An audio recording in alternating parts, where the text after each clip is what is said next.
Et salut les ludiclandaises, ludiclandais, joueurs d'ici, joueuses de ailleurs, bienvenue dans notre nouvelle vidéo, les jeux sont là. Et là, on est vraiment dans les jeux sont là, parce qu'il y en a on voit bien que les jeux sont là. Là, on est sous les jeux.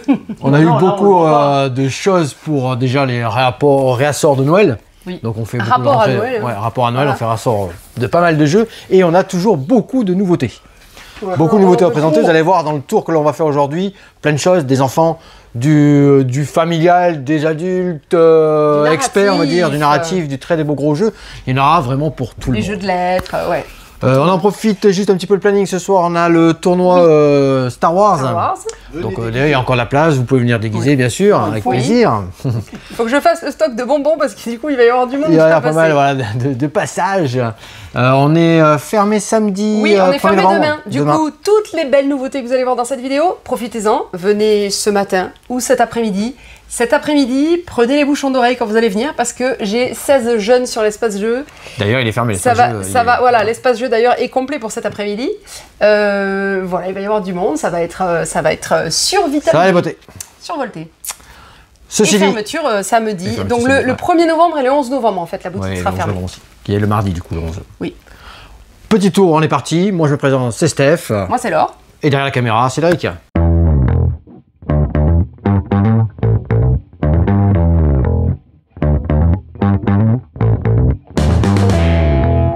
Allez, une fois n'est pas coutume, on va commencer par les plus jeunes d'entre nous. Ou familial d'ailleurs. Tu vois. Viens, verra, c'est Ou qui t'as dit? Familial ou non? Ah, familial, plus, ouais, familial. J'ai compris Fabien. Star Realms Academy. Star Realms Academy, c'est issu de la licence Star Realms, c'est un très bon jeu de deck building. On va découvrir dans la côté science-fiction et avec Hero Realms côté fantasy. Et bien cette fois-ci, ils ont adapté le jeu pour un plus jeune public. Pour nous, les parents les plus âgés qui avons déjà joué très nombreuses fois à tous ces mécaniques de deck building, bien là on va pouvoir apprendre aux plus jeunes la découverte, je le mets là, la découverte du deck building. Star Wars Academy, qu'est-ce qui se passe ici? Vous avez un petit deck de démarrage avec des cartes qui vous sont données, qui sont exactement les mêmes aux 2 joueurs, donc c'est vraiment fait pour 2 joueurs cette fois-ci, un affrontement. Vous allez piocher 3 cartes et vous allez forcément, dans ces jeux-là, jouer les cartes que vous avez en main. Ces cartes que vous avez en main, c'est tu vois, on va récupérer de la monnaie, des pièces, très très bien. Ça, c'est mes petites ressources. Et ici, une carte combat. Car il faut mettre à 0 les points de vie de votre adversaire. Les points de vie de l'adversaire, elles sont représentés par ces petites pastilles vertes qui sont ici. Eh bien, il n'a rien pour se défendre. Ici, je l'attaque. Je lui mets un petit point de dégâts chez lui. Non, n'importe quoi. Un petit point de dégâts chez lui. Je lui enlève une vie. Et ici, j'ai récupéré 2 petites pièces, ces petites pièces-là. Et je fais toutes ces actions dans le sens que je veux, évidemment. Je pourrais les utiliser pour acheter une nouvelle carte. Tiens, cette carte vitesse vaisseau cargo, excellente. Elle me coûte 2 pièces. Je la mets dans mon deck. Ici, c'est dans ma pioche, dans ma défausse, exactement. Tout ceci est défaussé à l'issue. La rivière est recomplétée. Et ça va passer à mon joueur adverse. Très bien fait, pour les plus jeunes, vous avez le petit guide. À votre tour, effectuez ces actions autant de fois que vous le pouvez. Donc les 3 cartes que vous avez utilisées. Jouez une carte de votre main. Utilisez l'action primaire. Donc ça, c'est des actions qui sont sur le dessus.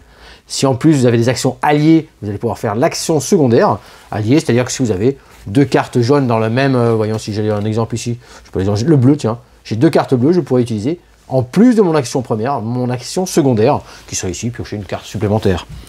Utilisez l'action alliée d'une de vos cartes, dépensez des pièces pour acheter de nouvelles cartes.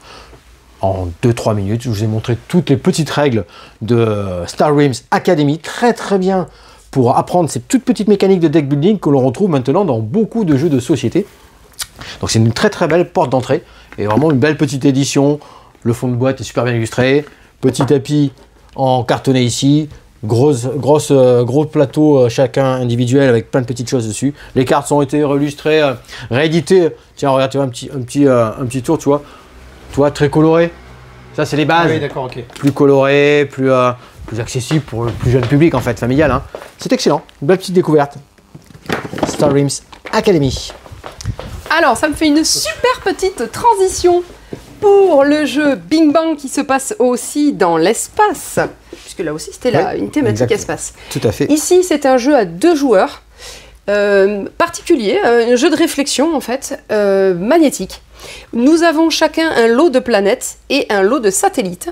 Et le but du jeu va être soit, donc il y a deux manières de gagner, soit j'arrive à bloquer l'adversaire parce qu'il ne pourra plus placer de pièces dans l'espace, hein, dans l'espace défini du coup ici, évidemment, par un plateau magnétique. Soit, deuxième option, je gagne la partie parce que j'ai posé ma dernière pièce. Et dans ce cas, j'ai gagné aussi. Comment on joue ? Le premier joueur va placer une planète. La planète, il y a des règles à respecter. Il faut qu'elle touche au moins 2 bords de plateau. Et l'adversaire va placer lui aussi une planète. Qui peut la placer là aussi, ou il peut la placer ici. Il faut que ça touche 2 éléments du plateau. Donc je pose par exemple la planète ici. Si elle est supérieure, le chiffre est supérieur à celle déjà posée, il arrête son tour, c'est à moi de jouer. Si la planète était de valeur inférieure, il avait le droit de placer une autre pièce.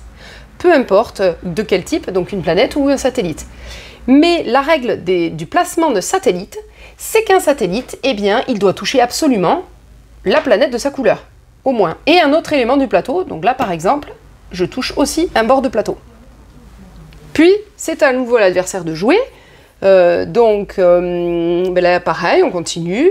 Bon, ben là, c'est inférieur, donc il va placer encore autre chose. Ben lui aussi, il va placer un satellite, par exemple, sur la planète qu'il vient de placer. Ou alors, il peut même poser sur la planète de la même couleur et une autre planète. Peu importe la couleur après.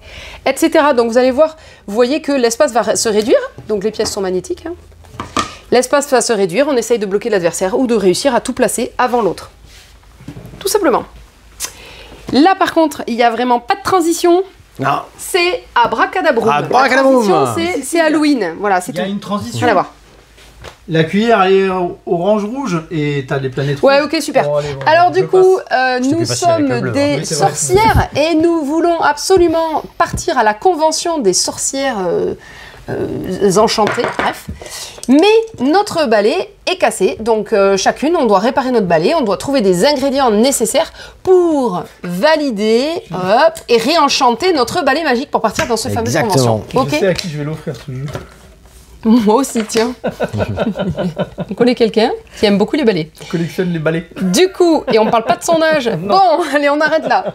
On arrête les vannes. Comment ça se joue? Donc, parmi les ingrédients, on devra trouver de la bave d'escargot, pas d'escargot, de la bave de crapaud. Enfin, vous voyez les ingrédients de base quoi, d'une sorcière, du fil d'araignée et peut-être quelques griffes de chauve-souris. Bref, comment ça se joue? On lance 2 dés.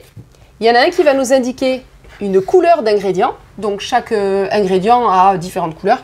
Là, par exemple, je prends dans le vert, il y a de tout, chauve-souris. Vas-y, prends la chauve-souris. Je prends la chauve-souris. Et je la place là où je veux. Donc par exemple ici. Puis ce dé m'indique que je dois... se souvenir que tu as placé une chauve-souris. Exactement, c'est un jeu de mémoire. J'allais me dire, ouais c'est vrai. Ouais. Un jeu de mémoire, mais très rigolo. C'est un mémorine. Mémoire où on va tout mélanger et où on va rigoler. Mélanger. C'est un mémorine, parce que c'est un memory pour Halloween. Ensuite, ça m'indique que je dois changer la cuillère bleue de place avec celle avec la verte. Donc, tac, tac, je mélange. Puis le prochain joueur va lancer les dés, par exemple. Ah bon, alors attendez, je vais vous donner un autre exemple. Tac, il doit prendre un ingrédient bleu, ok, le mettre dans le chaudron de son choix, lui met ici, puis il doit changer le chaudron orange et le chaudron bleu de place. Donc vous avez compris, on va plus savoir au bout d'un moment où sont les ingrédients, dans quel chaudron, etc. L'idée c'est que si à mon tour, je pense, donc je vais tricher, je pense qu'il y a 3 ingrédients dans un chaudron, je le dis, je dis ah ici, je me sers. Effectivement, il y a 3 ingrédients, je vais pouvoir les installer sur mon balai. Alors, il y a 2 modes de difficulté. Ici, on vous demande juste un ingrédient bleu, un ingrédient vert et un ingrédient rouge. On peut ajouter aussi l'espèce d'ingrédient. Donc là, il me faut un ingrédient, enfin, il me faut de la bave d'escargot bleu dans un chaudron bleu. C'est toujours un crapaud. Hein. Punaise, bave de crapaud, je vais pas y arriver. Du fil d'araignée, parce que je veux pas dire que les ingrédients, c'est les animaux quand même. Bref, et etc. Et donc, je peux, si j'y arrive, j'ai gagné la partie. Bon, mais si jamais je me trompe, c'est-à-dire, hop, je me dis, ah, ici, je pense qu'il y a 2 ingrédients, 3 ingrédients. Je retourne, et non, il n'y en avait que 2. Et bien, dans ce cas, les ingrédients sont remis dans la réserve et chaque autre joueur autour de la table ont le droit de se servir d'un ingrédient et de le placer sur leur balai. Donc, bon. Petit avantage, quoi. Avantage, et oui. Donc il faut se méfier. C'est comme ça que j'ai gagné hier. Vous ont été nuls. avez, et là du coup j'ai un trou de mémoire, il y a une variante. Il y a 3 serpents, oui c'est ça. Ah oui. Pareil, si dans un chaudron, il y a plus d'éléments que le nombre indiqué, c'est-à-dire 3 pour pouvoir jouer, se servir dans un chaudron. On peut dire, je sais plus c'est quoi le terme. Alerto serpento. Alerto, alors là c'est alerto, non là c'est alerto exploso. Tu parlais des serpents. D'abord celui avec le nombre d'ingrédients. Donc effectivement on retourne et si effectivement il y avait plus d'ingrédients que prévu, eh bien on gagne quelque chose. Et quand on met la variante serpent, là au contraire, dans le chaudron, par exemple s'il y a un serpent qui a été mis là, dans ce chaudron il faudra, comme le serpent mange un ingrédient, il faudra qu'il y ait 4 ingrédients pour qu'on puisse se servir puisque le serpent va manger un ingrédient. Donc là il faut dire alerto serpento. Serpento. Donc voilà, vous voyez qu'il y a différents niveaux de difficulté. C'est très rigolo, le coup de mélanger les chaudrons. Le matériel, il est vraiment sympa, quoi. C'est qualitatif. En fait, tu t'attends à ce qu'il soit un peu tu le lourd et quand tu le soupèses, prends en main, tu fais, ah ouais, ça fait vraiment chaudron, quoi. Non, mais c'est vraiment chouette. C'est très satisfaisant. Ah, exactement. Bon, c'est pour vous dire, on l'a testé hier, hein, c'est un jeu pour 6 ans, on s'est régalé. Bon. Ce jeu renforce la Ensuite. mémoire et la prise de risque. Prise de risque, eux aussi, exactement. Maintenant, Nous redescendons. plus light, mince, j'ai plus la face de la boîte, elle est de côté avec les jeux de démo, désolé. Je l'ai pris pour la photo de cette vignette YouTube et puis du coup je l'ai pas remis. Mon coffre à jouer, c'est une des sorties d'Ozu avec Big Bang d'ailleurs, hein. Voilà, mon coffre à jouer. Dans ce jeu, à partir de 2 ans vraiment, avec plein de niveaux de difficulté différents, vous avez un coffre à jouer et il faudra ranger tous ces jouets dans ce coffre. Donc, alors d'abord j'explique le jeu, puis après je vous montrerai les niveaux de difficulté. Donc là, par exemple, autour de la boîte, vous avez des séries d'objets. Là, ça va être difficile parce qu'il faut trouver tout ça, il faut ranger tout ça. Là, un peu moins difficile. On va prendre le plus simple, hein, parce qu'on a réussi à perdre hier quand même. Bon. Ah, moi, j'y ai pas joué. Et tous les jouets sont face cachée. Donc avec les petits, on va énumérer les couleurs, par exemple. On peut dire, alors, on cherche ce jouet qui est derrière une tuile violette. Donc, l'enfant, bah, il dit, ah ben, le violet, c'est ça. Alors, donc, j'ai une chance sur 2 de trouver, là, c'est un maracas. Je retourne. Si, effectivement, c'est un maracas, eh bien, je le place donc ici et je le fais glisser dans le coffre. Voilà. Donc, vous voyez, il faut qu'il y ait assez de place pour tout ranger. Par contre, si j'avais proposé ça, et que je retourne, ah c'est un petit lutin, ah le coquin, alors lui il va quand même se cacher dans le coffre, donc comme ça. Mais par contre on continue toujours de chercher le jouet violet. Donc bon ben là je sais que c'est celui-ci puisque j'ai une chance sur 2. Et je range aussi dans le coffre, bon j'espère que ça prendra pas trop de place. On continue, donc maintenant qu'on a trouvé le jouet violet, le chapeau marron, le petit train vert, la fusée grise, la trompette rouge. Et il faut avoir tout placé dans le coffre pour remporter la partie. Dans le jeu, différents niveaux de difficulté. Si vous jouez avec cette autre face, ici il y a des trous. Donc il faudra faire attention parce qu'il y a certains objets qui pourraient passer à travers le trou. Différents niveaux de difficulté aussi, puisque vous pouvez commencer avec un fond, avec déjà des jouets dans le coffre. Donc ça réduit l'espace et ça rend le jeu un petit peu plus complexe. Et dernière difficulté, mais là c'est vraiment compliqué, et c'est ici, parce que ça remplit encore plus le coffre à jouer, et là on n'a plus que cet espace-là pour tout ranger. Donc c'est très sympa, on va parler des couleurs, on peut parler des formes, ça enrichit le vocabulaire des enfants, c'est un petit peu le côté dextérité qui est recherché aussi dans ce jeu. C'est vraiment accessible à partir de 2 ans, et moi je dirais jusqu'à 4-5 ans, les enfants vont se régaler. Voilà pour mon coffre à jouer. Allez, nous revoilà enfin à ce bon comptoir. Hein, après les enfants, les plus jeunes, on est au comptoir de nos jeux d'ambiance avec Pépite. Pépite, rusé vers l'or, il y a écrit, tu vois. Attends, je crois que je dois avoir... Rusé vers l'or. Ah, je suis même pas sûr, je crois que je les ai virés les photos. On a dit la dernière fois ouais, qu'on avait fait une petite démo à Vichy avec les éditeurs hein, de chez Pépite, rusé vers l'or. On était déguisés en indien.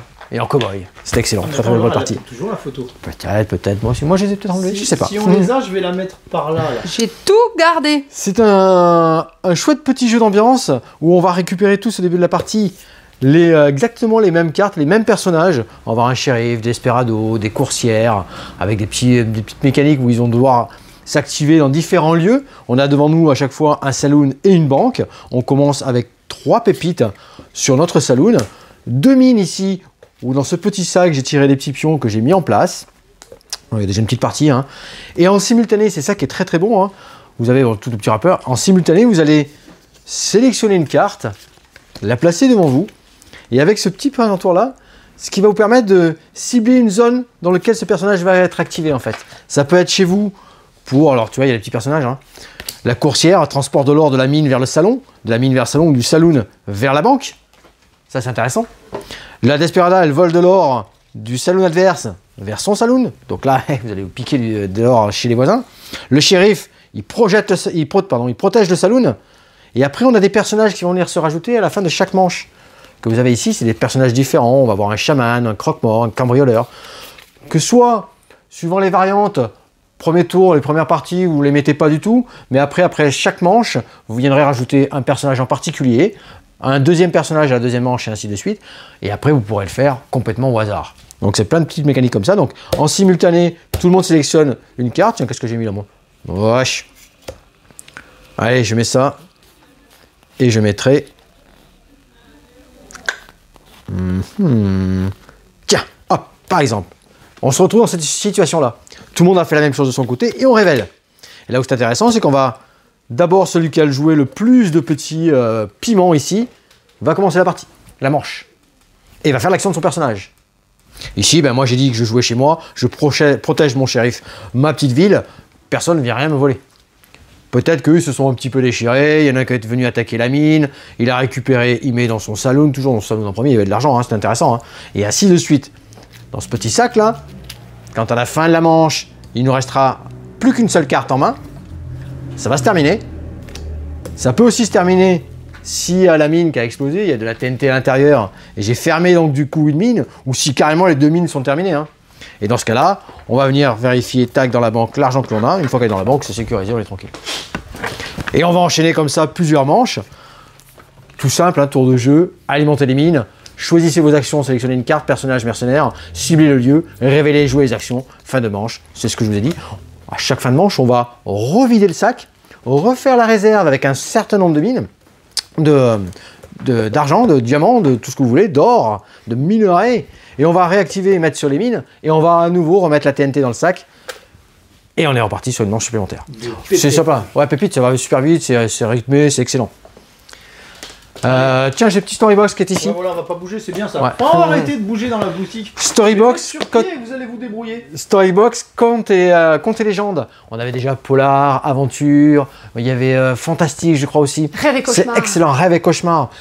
Tu vois, tiens d'ailleurs, Laure, on pense souvent à des jeux de mémoire pour les adultes, tout ça. Ça en fait partie de la mémoire parce qu'on travaille la mémoire avec celui-ci. Et oui, on doit se rappeler de et on toute se raconte des histoires.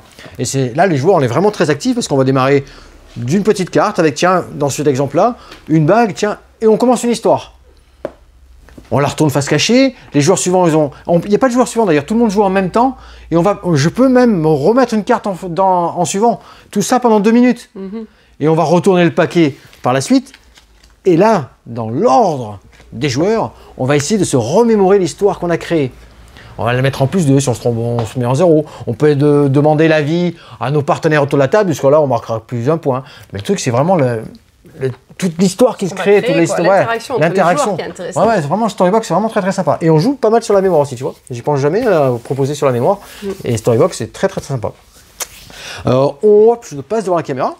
Je ferai le petit tour par ici. Ah, attends. Le Gloomhaven Bon, qui tient dans la main. Le Gloomhaven qu'on peut presque mettre dans une poche. Bouton et bestiole, le Gloomhaven. Attends. Tout est Non, mais je miniaturisé. vais mettre mon doigt à côté quand même. Ouais. Chérie, j'ai rétréci Gloomhaven. C'est ça. Et c'est excellent parce que, alors du coup, tiens, je vais enlever le petit personnage qui est ici. Ah oui, voilà. Paquet scénario. Hop, on est comme ça ici, ouais, c'est ça. Vous allez avoir le paquet scénario qui est ici. Donc on est dans un tout petit Gloomhaven, c'est un solo. Vous avez le choix entre 1, 2, 3, 4, 5, 6 personnages. Là, c'est forcément un solo, quoi. Ouais, c'est forcément solo. Ouais. Vous allez créer, choisir votre personnage.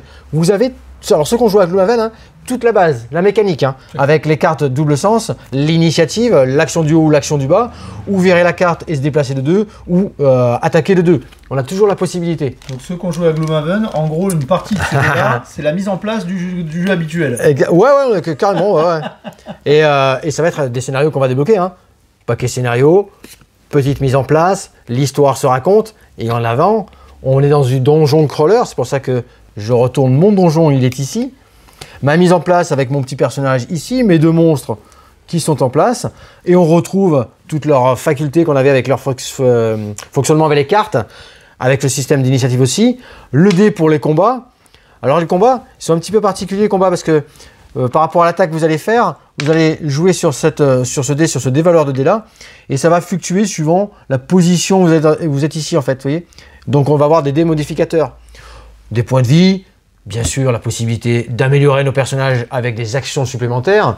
Donc tout simplement, on en choisit 2, on révèle, on regarde l'initiative de chacun, je choisis mon action du haut ou du bas et on déclenche tout ce qui va se passer. Il y a des pièges, il y a des petites choses à aller récupérer, on va évoluer tout ça dans son histoire. C'est une petite boîte, mais c'est super complet. Il y a beaucoup de choses, et j'ai pas tout sorti, beaucoup d'autres matériels encore à l'intérieur. Hein. Franchement, chouette. Ouais. Il y a les figurines. Oh là là là là. Là, il y a du détail. Hein. Alors ça existe un petit les jeux de figurines avec, en 10 mm comme ça. Ouais. Ouais. Donc là, vous avez l'aide de jeu qui vous rappelle tous les différents petits symboles. Hein. Je vous ai fait un petit passage rapide et c'est normal, il y a plein de choses à découvrir et il faut vraiment le découvrir en lisant tous les scénarios et l'aventure qui va se dérouler en fait. C'est ça qui est vraiment très bien. Aussi, un accueil brutal grand bardi, c'est génial, c'est super. Petit clin d'œil à Kevin pour le slogan Chérie, j'ai rétréci Gloomhaven, on a trouvé ça très drôle. C'est exactement ça. Bon bah Brian. Ah oui, ça va prendre beaucoup moins de place sur tes étagères. On pourrait faire une petite photo avec les trois Gloomhaven, avec le Gloomhaven Havre Nuit, on est passé de les mâchoires du lion, et après sur bouton, on est pas mal. Alors 15 grammes, attention, tu sais qu'il y a des matos. Oui, bien sûr, il y a quand même beaucoup de figurines que ça. Non, là tu as tout ce qu'il y a dedans. Il y a plein, à l'intérieur, tu vas retrouver d'autres cartes, d'autres modes différents un petit peu pour jouer. Il y a plein d'autres choses, il y a d'autres monstres, d'autres petits compteurs de points comme ça. Voilà, il y a quand même beaucoup de matériel encore à l'intérieur. Tout ça condensé dedans. Hein, exactement. Optimisé. Donc ça, c'était le très attendu petit Gloomhaven. Je reste de ce côté-là. Et bestiole. Ouais, parce que sinon, c'est mignon comme tout le nom que vous la avez choisi. vitrine dehors et on voit les gens passer. Ah oui. Allez, pas de souci, on enchaîne sur le Hobbit, histoire d'un aller et retour. Est-ce qu'on a mis un goodies là? Ouais, non, tiens. Ah mais je vais le chercher pour montrer. Le goodies, c'est un super dé. En plus, là, le dé, j'en ai pas besoin pour ce petit chapitre. Tout n'a pas été là, on est sur du 1 à 4 joueurs. J'ai sorti que le matériel pour un joueur. Vous allez retrouver tout ça. Ouais, mais c'est pour expliquer que dans le matériel, en fait, chaque joueur a ce petit livret ici. Attention. Donc le matos, c'est vraiment bluffant. Je peux faire un unboxing goodies si tu veux. Alors un unboxing. Le principe du unboxing, normalement, c'est classé. Tu vois pas ce qu'il y a dedans quand tu l'ouvres. Histoire d'un aller et retour. Donc on va vivre toute l'aventure. Le dé, il est métallique, il est lourd aussi du coup. Il est génial. Vas-y, fais rouler. Je vais faire rouler. Ah mince, attends, je l'ai pas filmé. Quoi. Il est énorme. Et bim, j'ai cassé le plateau. J'espère que c'est pas le tien. Magnifique. Je reprends. Ça y est, désolé, j'arrête. On va faire dans toute l'histoire, vous avez joué le dé, c'est bon. Toute l'histoire de Hobbit, de Bilbo qui va partir à l'aventure jusqu'à Smaug, le dragon, et revenir par la suite. D'où l'aller-retour. Sauf si tu te fais bouffer par le dragon. Petite histoire, une réception inattendue alors que Bilbo passe une soirée tranquille. Des nains envahissent l'un après l'autre à sa maison de chants, de frasques et de plans. Il lui propose une aventure périlleuse, récupérer leur trésor, volé, gardé par le dragon Smaug. Le Hobbit réticent acceptera-t-il? L'histoire, le thème est posé, la mission est ici. Ici, vous allez donc c'est un petit jeu à cocher avec un système de dés, vous allez voir. Je vais avoir 5 dés ici, dans ces 5 dés là que je vais jouer. Je vais en prendre un. Le joueur suivant va en prendre un, le joueur suivant va en prendre un. Si ça revient à moi, j'en reprends un suivant. Et ainsi de suite, on va donc avoir tous. On se répartit les dés. Selon le nombre de joueurs. Il y a une manière de jouer. Il y a un solo différent, il y a une mécanique différente. Il y a une mécanique différente. Vous achèterez le jeu. Donc si ça se trouve, si on joue qu'à 3, j'ai jeté tous ces dés-là, je vais me retrouver, quand je suis premier joueur, avoir plus de dés que les autres, à mon tour de jeu. Et sur ces dés-là, on va retrouver tout plein de petites conditions qui sont reprises sur notre plateau, donc sur ce petit bouquin chapitre 1. Là, ici, je dois, pour gagner, relier mes 12 nains à cul-de-sac. D'accord. Il y a aussi Thorin et Gandalf qui vont me rapporter des points de gloire. Des points de gloire, c'est un petit bonus qui sont intéressants pour l'attribution des points. Je dois, attention, cocher un certain nombre de pains parce que vous connaissez les nains, quand ils arrivent, c'est la fiesta, il faut boire, manger, chanter. C'est un long voyage, attends. Donc cul-de-sac, lui, Bilbo, pour les accueillir, il faut qu'il ait de quoi. Et c'est ce qu'on va essayer de récupérer, soit sur les phases 2D ici, soit en traçant nos chemins et en allant en récupérer ici. Par exemple, hop, je pars, j'ai tiré ce petite chose ici, je viens cocher cette forme-là. Alors miroir, dans le sens que l'on veut, on peut la tourner dans un sens, dans l'autre, tant que je respecte, hop, je On commence de là où on veut. On commence d'un nain où on veut. Il faut les ramener. Il faut les ramener à cul-de-sac. Très bien. Voilà. Je vais pouvoir aussi, par exemple, mon petit chapeau magique, venir utiliser un petit chapeau magique ici, tac, et j'ai gagné, en même temps, hein, si c'est possible. Je vais, donc celle-ci, elle fait un angle, comment je pourrais faire cet angle-là tac. Ah oui, ça, on l'avait vu dans un Tac, jeu voilà. coché. Ouais, très bien. Ça fait un angle, on va cocher comme ça. Non, first. Je vais pouvoir récupérer du pain. Le pain, c'est intéressant, je vais pouvoir le cocher ici. Tac, tac, un pain. Parce que si j'arrive à relier par des chemins, tac, à cul-de-sac, et que je coche le premier nain qui est ici, celui-ci est relié, il faut qu'il ait donc un point, c'est génial. Je ne coche pas, pardon, n'importe quoi. Je l'entoure. Oh, ça bavouille. Je l'entoure, ça c'est fait. Je l'entoure, et puisque j'avais coché un pain à l'avance, je l'entoure aussi, j'ai le bonus. Si quand je suis arrivé ici, j'avais pas coché le pain en dessous, pas de bonus. j'aurais pas eu le point ici. Okay. Donc ça, c'est important à gérer, à quel moment je les fais rentrer, à quel moment je viens les chercher. Les épées, pour ce premier chapitre, ce sont des points que je vais récupérer, tout simplement. Ils nous serviront à autre chose dans l'aventure, je vous rassure. Hein. Vous aurez besoin de vous armer. C'est comme si vous récupérez là des armes. Ça, je vous l'ai expliqué, vous êtes le premier, vous avez des petits bonus. Vous pouvez les cocher quand vous voulez. Les doubles ici, vous pouvez les cocher quand vous voulez aussi. Il faudra qu'ils soient complets pour récupérer les épées. Et vous êtes un cambrioleur, vous connaissez l'histoire du Hobbit peut-être. Et vous êtes recruté comme cambrioleur. Eh bien, tout n'importe quel dé que vous avez ici, je ne le prends pas et je l'échange contre un cambriolage. Je Au Louvre, barre. par exemple. Au Louvre, par exemple. Et je récupère la petite ressource qui va bien. Des problèmes, toi. Ça, c'est la première aventure. Dès que les 12 nains sont reliés, vous vous arrêtez et on va pouvoir tourner poursuivre. la page. il y a toutes les bijoux du Génial. Grillade de moutons, nouvelle petite mécanique, nouveau lieu, on va dire. Et ainsi de suite, vous allez découvrir jusqu'à Smaug. Donc c'est vraiment très joli, vraiment très belle édition. Il y a plein d'aventures, à chaque page, c'est des trucs différents. Exactement, c'est bien tout illustré, à fait. Il y a 8 chapitres, dans mes souvenirs. Il y a 8 chapitres, 5, 6, 7, 8, 7 et 8 chapitres. Voilà, Feu et Yao, c'est excellent. Smaug est à la fin ici. Donc c'est vraiment très intéressant. Et évidemment, dans la boîte, là j'ai sorti que le matériel pour le chapitre 1. Oui. Vous allez retrouver ce fameux dé qui a une utilisation un petit peu plus tard. Hein. Celui-là, si tu le jettes sur ta table en verre, elle est morte. Ah oui, là par contre. Ouais. Donc plein de petites choses. Bien sûr, à la fin, une fois que les 12 nains ont été reliés, on fait tous nos petits totaux, on calcule la gloire, les points. Top total du chapitre 1. On peut enchaîner sur le chapitre 2. Très bien. Chouette. Belle petite sortie avec donc ce fameux dé à venir récupérer pour les premiers acheteurs. Parfait. Tu veux passer comme ça ici? Tant qu'on y est. Oui, Ouais. tant qu'on est là. Allez. Et après, on verra derrière, on a transformé. Ouais, on y va. Alors, Toshi, ici, on est sur un jeu de Un jeu de pli. conquête de territoire. Il l'annonce Ouais, comme jeu ça de aussi. pli conquête de territoire. Ça 3 fait les deux. à 5 joueurs. Là, j'ai fait une configuration. Alors, on le voit pas parce que c'est un début de partie. Mais à 3 joueurs, on fait une ville où on place 4 parcs au départ. Il y aura donc 3 colonnes et 5 rangées. 1, 2, 3, 4, 5. Ok. Il y a 4 un peu plus grand. Un monument, enfin c'est pas le monument, c'est le, je sais plus quoi, bon, le centre. Et on a chacun 10 cartes en début de partie. La capitale, voilà, très bien. Qui est recto verso, je vais expliquer pourquoi. Donc à chaque tour, on fait des plis, mais les plis ont des règles spéciales. Donc je joue une carte d'une couleur. Si tu as donc voilà, prochain joueur, s'il a du violet, il est obligé de jouer du violet. Par contre, si tu n'as pas de violet, là c'est le cas, eh bien, tu joues n'importe quoi, mais on peut continuer. S'il y a d'autres joueurs qui continuent, ça sera la carte. Alors, pli de base, hein, si c'est que du violet, la carte la plus forte l'emporte, un pli de base. Par contre, si quelqu'un n'a pas de violet et met une carte d'une autre couleur, c'est la carte la plus forte d'une autre couleur qui va remporter le pli. Donc là, ça serait toi, Cédric, alors que tu n'as mis que 4, alors que Stéphane, il avait mis un 7. Et que tu avais demandé la le violet. couleur demandée. Ouais. Donc déjà, bon, ça nous perturbe un peu, mais c'est pas grave. Le pli étant fait par Cédric, eh bien, Cédric va patienter que chaque joueur ait placé un de ses jetons. Donc, normalement, moi, j'ai les verts. Bon, ben là, j'ai les rouges. J'ai fait le pli. Voilà. On va placer les jetons sur le plateau, sur une carte existante. Attends. Avant de faire ça, tu dois choisir l'une des cartes. Ah oui, donc, quand on est à plus de 3, on passe une carte face cachée, une face visible, et l'autre, on la jette dans la boîte sans montrer.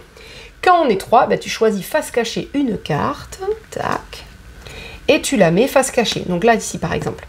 Ensuite, à partir de la joueuse à ta gauche, eh bien, chaque joueur va placer un jeton sur une carte ou dans un parc. Donc, je vais vous expliquer. On ne peut pas se mettre à la périphérie. On peut se mettre au centre de la carte, comme là Cédric a fait par exemple, ou on peut se mettre sur l'un des 9 angles, sur l'un des 9 côtés de la carte. Mais là non, parce qu'on est à l'extérieur. Mais si par exemple la carte était là, on peut se mettre là, voilà, 1, 2, 3, 4, 5, 6, 7, 8 places, et au centre ça fait 9. Donc en fait il y a 9 emplacements autour d'une carte, ok. Si par exemple je suis là, sachant que les cartes vont être récupérées quand elles seront révélées en fin de partie, et si tu es majoritaire sur cette carte. Donc là, par exemple, ce joueur, il est autant de ce côté-là, de ce côté-là. Par contre, ce joueur est sur cette carte et pas sur une autre. Mais, là, elle est face cachée en début de partie. Enfin, à chaque fois, on met les cartes face cachée, quand on est 3 joueurs. Mais, si par exemple, on est à égalité, donc par exemple, moi j'étais comme ça, et Cédric s'était placé... Enfin non, c'est pas comme ça, c'est comme ça. Tac, par exemple, tac, tac. Et Cédric s'est mis ici. Hop, hop. Oui, on va dire qu'on est comme ça. Tac, voilà. Là, il y a égalité sur cette carte avec entre le joueur rouge et le joueur bleu. Mais comme le bleu s'est placé au centre, c'est lui qui récupère cette carte. Donc c'est pour ça que se mettre au centre, c'est bien, on s'assure en cas d'égalité qu'on récupère la carte, mais du coup, on n'est que sur cette carte et pas sur une seconde. Bon, enfin ça là, on l'aurait pas parce qu'il faut qu'elle soit révélée pour qu'on puisse la récupérer. Bon. Ensuite, donc, chacun a placé un jeton. Et Cédric, donc le gagnant du pli en cours, va avoir l'une des 3 actions bonus à faire. Soit il déplace un de ses jetons. Bon, là, il n'en avait pas, mais par exemple, il en a un là et il en a un là. Il peut déplacer un jeton où il veut. Il se dit, oh, ben, moi, je préfère du coup aller là plutôt. Ok. Soit il peut choisir qui sera le premier joueur. Ça peut aider. Si tu veux voir ce que les autres vont jouer et être le dernier pour essayer de faire le pli ou non, par exemple. Ou il peut retourner une carte qui était face cachée. Donc il se dit, Cédric, ouais, mais moi pour l'instant je suis sûr d'avoir celle-là et tout. Bon, allez, je veux qu'on la retourne parce que sinon elle ne sera pas comptabilisée. Ouh, ça s'appelle un monument. C'est le mieux qu'on puisse avoir. C'est 10 points. Sachant qu'à la fin de la partie, on va gagner des points en fonction des valeurs de cartes qui nous appartiennent. Et celui qui aura le plus de... je crois que c'est de monuments et de parcs vont avoir des points bonus. Le majoritaire va gagner 12 points bonus. Oui, voilà, c'est ça. Donc, on va enchaîner comme ça les 10 plis, puisque nous avons 10 cartes. Et à la fin, toute la ville sera remplie. On va... Enfin, en tout cas, il y aura pas mal de cartes. Les cartes qui seront retournées, ben, j'explique ce que j'ai dit. La majorité, celui qui est majoritaire sur une carte va récupérer les cartes, etc. Et après, on compte les points. Donc, c'est assez atypique. Ah, je n'ai pas dit quelque chose. Tu peux retourner, pardon, une carte ou un monument. Le monument de base, c'est celui-là. Cette carte, quand elle est retournée, ça change beaucoup. Parce que ça, en fait, de base, c'est la carte la plus forte remporte le pli, on est d'accord. Mais si tu décides de retourner la carte, et là, ça a tout son intérêt aussi, et bim, là, c'est le 1 le plus fort dans les chiffres. Donc là, il faut... Et oui, ça renverse toute la situation, parce que des fois, on t'a joué tes fortes cartes, et puis tu dis, bon, ben moi, je joue en action bonus de retourner ça, parce que je vais certainement m'en sortir, parce que j'ai des petites cartes, quoi. Donc c'est assez intéressant aussi de retourner et ça retourne un peu le cerveau. Ça fout un peu le bordel dans le jeu. Dernière chose, dans le jeu, vous avez une variante mini-extension, on peut l'appeler comme on veut, qui est... Avec des personnages, une carte à symétrie. Ouais, avec des personnages. Ah, je les ai peut-être pas sortis. Bon, donc chacun en début de partie, on va choisir un personnage. Oui, je crois que je les ai laissés dans la boîte. Et alors c'est marrant parce qu'il y a des jeux de mots sur les personnages. Bref, vous allez avoir une action que vous allez pouvoir jouer, enfin un pouvoir. À jouer pendant la partie ou qui vous dit quand vous jouez ça, quand vous faites comme vous êtes tel personnage, et bien vous pouvez jouer 2 actions bonus au lieu d'une, etc. pendant la partie. Voilà pour Toshi Toshi. 3 à 5 joueurs. Maintenant on passe sur un jeu d'ambiance, un jeu de lettres, enfin jeu d'ambiance, jeu de lettres et de rapidité. Un jeu d'ambiance, ça dépend pour qui, quoi. Ouais, c'est un jeu pour Léa. On s'est dit ça toute la soirée. Merci à Paul d'ailleurs qui a été notre crasheur testeur, notre crash testeur, crash gamer. Dans Happy Letters, chacun va avoir une plaquette avec un niveau de difficulté. Vous avez 6 niveaux de difficulté différents. Le but du jeu, c'est de valider 2 fois sa grille, 1 fois recto, 1 fois verso. Le premier qui l'a fait a gagné la partie. Comment on joue ? Hop là. On retourne une carte, on pose une thématique. Cela effraie certaines personnes. On ne met pas pour l'instant en action le sablier.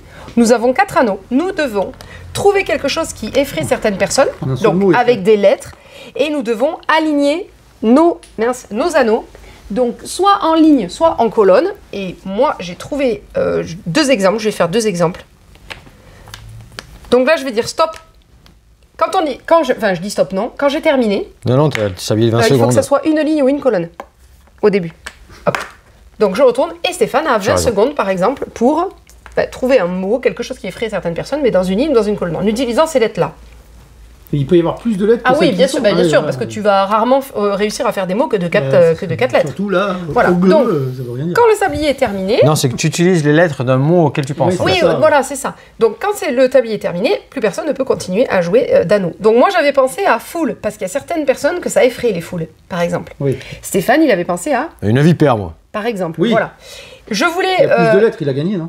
Non, alors si les mots sont validés, eh bien on enlève les anneaux et on va placer, vas-y fais-le, des jetons, voilà. Et donc on n'aura plus ces lettres-là dans notre grille, vous avez compris, il faudra remplir sa grille. Je voulais montrer un autre exemple. Tout à l'heure j'avais trouvé quelque chose et j'ai regardé dans la règle si j'avais le droit, effectivement j'ai le droit. Ici j'aurais utilisé 4 anneaux, puisque quelque chose qui peut effrayer certaines personnes, ce sont les tremblements de terre. Eh bien on a le droit de dire tremblement de terre. Ah d'accord. Parce que si je ne mets qu'un mot, si je dis que tremblement, ça ne, alors c'est pas vraiment composé, mais effectivement c'est l'ensemble qui fait comprendre. Ouais. C'est-à-dire que tremblement, ça marcherait pas. Certaines personnes sont effrayées par les tremblements. Non, c'est pas les tremblements de terre. Donc on a le droit de les dire. Donc. On a le droit de dire par exemple le Seigneur des Anneaux. Si par exemple ça va être titre de film, t'as le droit. Donc là, tant mieux, j'ai réussi du coup à avoir 4 lettres d'un coup. Donc on aurait pu dire une cacahuète à la fraise. Non. Alors non, peut-être pas quand même. Faut pas déconner. Ouais, après il faut juste avoir du bon sens. Ouais, tu peux avoir des mots anglais, tu vois, un cheesecake par exemple, il n'y a pas d'équivalence en français. Tu peux utiliser cheesecake, tu peux les noms propres, les noms conjugués, les mots, les verbes, tout est accepté. Sandwich. Ouais, sandwich, parfait, ouais, très bien. Sandwich à la fraise, ça marche aussi? Bon, j'arrête. Voilà. Alors, il faut que j'explique. Quand on en est vers la fin de la partie, vas-y, fais l'exemple. Ouais, tac, tac, j'ai complété ça. Il nous reste 4 lettres ou moins, mais pas dans les mêmes lignes, colonnes. Eh bien, là, en l'occurrence, Stéphane aura le droit pour le prochain mot, un mot qui commence par la lettre P. Ah bah super, tu fais, ah bah si, dis donc tu peux. Eh bien, il pourra utiliser ces anneaux, mais pas forcément dans la même ligne, dans la même colonne. Il pourrait utiliser toutes ces lettres pour trouver un mot qui commence par la lettre P. Tout à fait. Ça, c'est l'exception qui fait que, on peut terminer quand même la grille. Hop, et là j'annonce que j'aurais continué. Dans ce cas, il retourne. Là, on voit qu'il en est sur sa deuxième face. Et si jamais il a rempli sa grille avant moi, je termine la mienne 2 fois, du coup recto verso, et bien c'est lui qui remporte la partie. Dans le jeu, du coup, vous avez, je vous ai dit, pas mal de niveaux de difficulté, puisque on va avoir des lettres un peu plus difficiles à placer. Par exemple, niveau 5, là, on va avoir du V, un Q.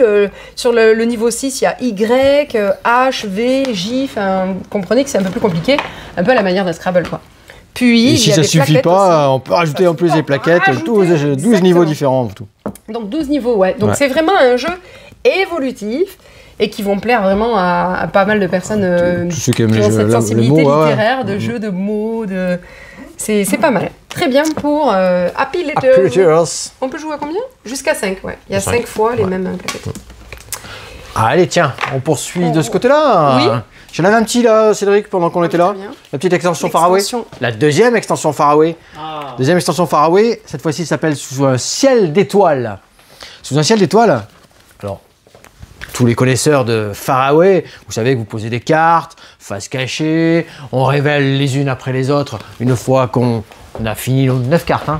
8, 9 Je crois que c'est 9. C'est 9, c'est ça. Et là, cette fois-ci, sous un ciel d'étoiles, vous allez avoir des météorites. Les météorites, qu'est-ce que c'est? Tiens, j'en ai quelques-unes là, je pense. C'est toutes ces cartes-là qui ont ce petit symbole ici. C'est-à-dire que si vous arrivez à voir dans vos cartes face visible la carte 21 et la 21 météorite, elle va rester face visible lorsque vous allez toutes mettre face cachée. Du coup, elle sera disponible pour des ressources, pour marquer des points, et ainsi de suite. Donc ça, c'est une belle nouvelle mécanique qui va changer pas mal de choses dans la résolution et le calcul des points de Faraway. C'était bien attendu, c'est la nouvelle extension, la deuxième extension déjà. Hein. On va passer à sucré ou salé. C'est l'apéro. On a réussi à transformer en 2-2, vous n'avez rien vu à la vidéo. Hop, on a changé, on est passé de jeu enfant à un jeu plutôt adulte, ambiance à partir de 10 ans. On peut jouer jusqu'à 8 joueurs. C'est sucré ou salé? Eh ben, on vous laisse dire en commentaire si vous pensez que Stéphane est plutôt sucré ou salé, Laure est plutôt sucré-salé ou Cédric plutôt sucré-salé. Bref. Ici, donc, nous sommes dans un jeu où il va falloir du coup juger tout ce qu'on va avoir sur la table. Bref, vous allez avoir des coordonnées. Donc, A, B, C, D, 1, 2, 3, 4.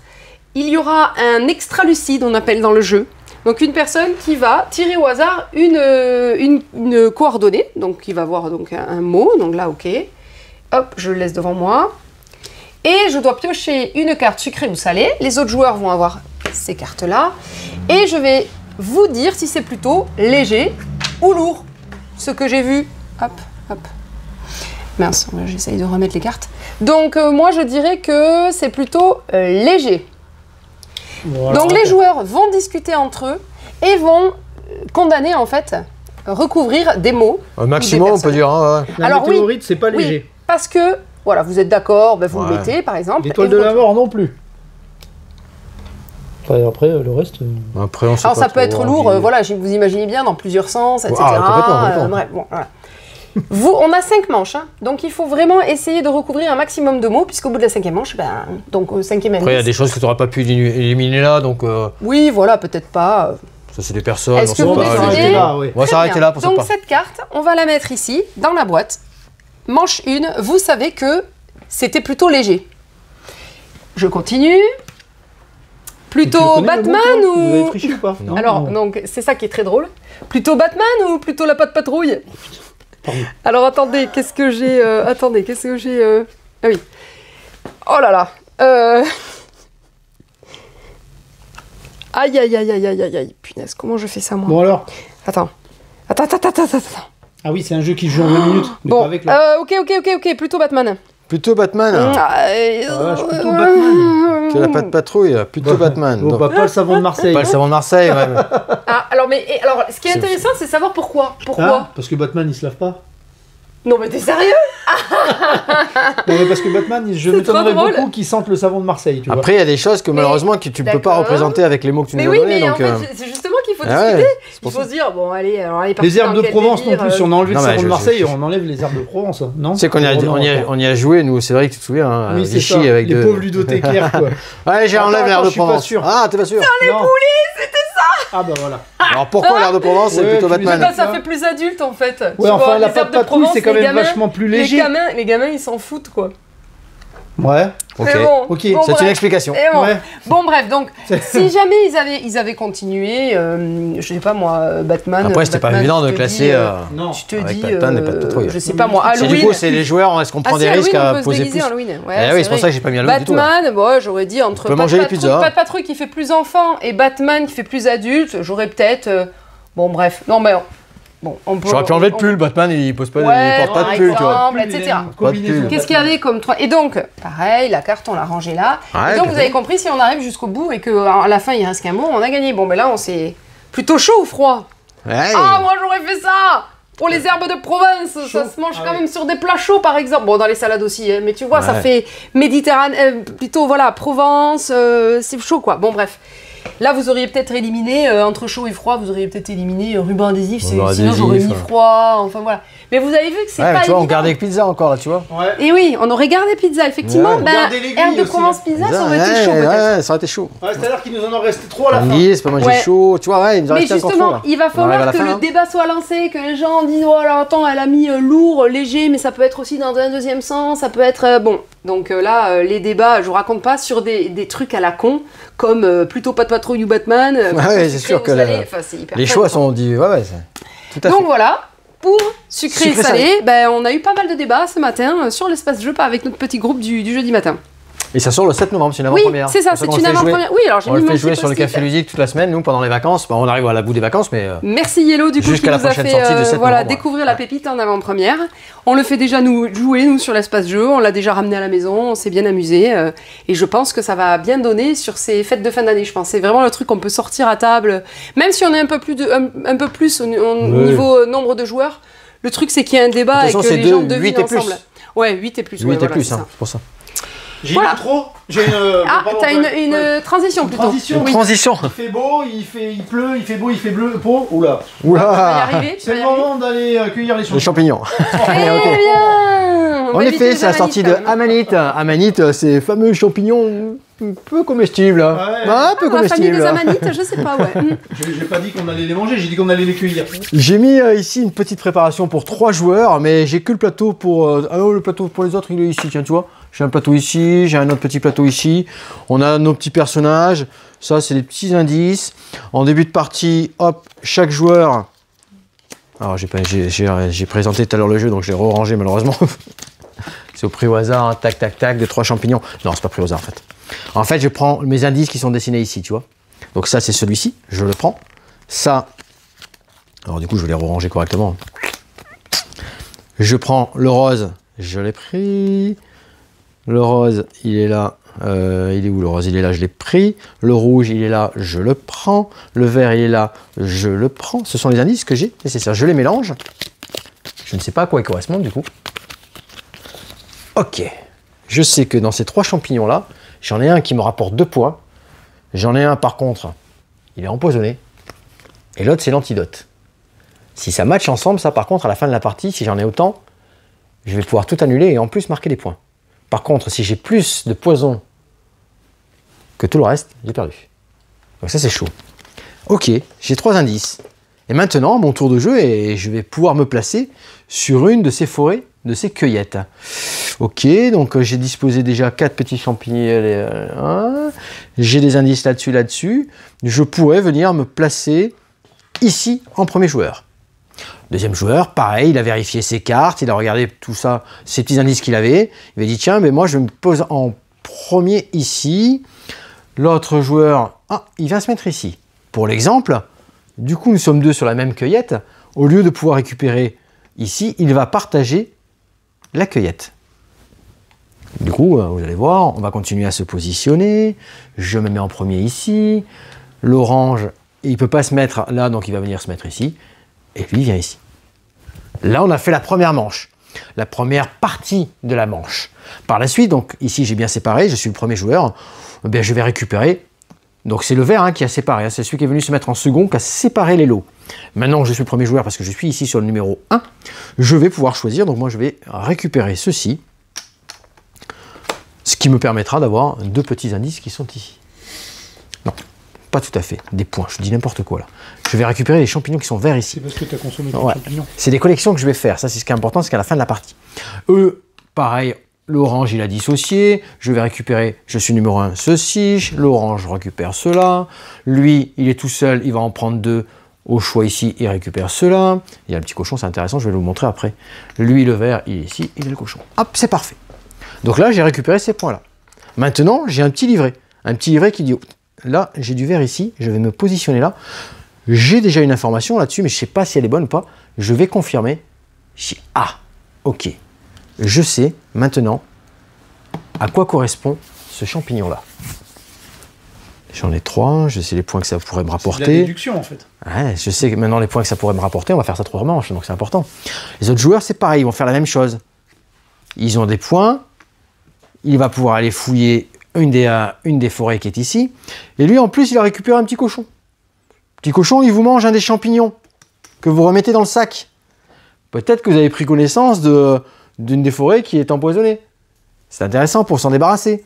Ou des points que vous n'allez pas mettre en début de partie. Hop, petit cochon, il est mis de côté. Il a mis les petites questions. Il a regardé le jaune. Il a un indice supplémentaire. Vous avez compris le truc.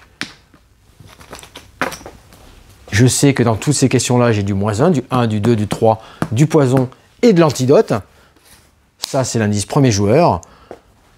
Et les recto verso, c'est asymétrique. Enfin, les sorts sont différents de chaque côté. J'ai choisi en début de partie laquelle face je voulais jouer. On va repartir pour une deuxième manche. Et cette fois-ci, il y avait 4 champignons. Alors, tout ce qui est resté là, qui n'a pas été distribué, on repart dans le sac. Pour la deuxième manche, pardon, au lieu d'avoir 4 choix de champignons, on en aura 5. Pour la manche et dernière manche, il y aura 6. Et toujours le même principe, chacun récupère ses petits personnages. On est reparti pour le principe de petits enchères parées, on va dire un peu, se positionner sur ces forêts-là, récupérer les champignons qui vont bien, prendre, et on n'en a que 2, les informations sur nos champignons.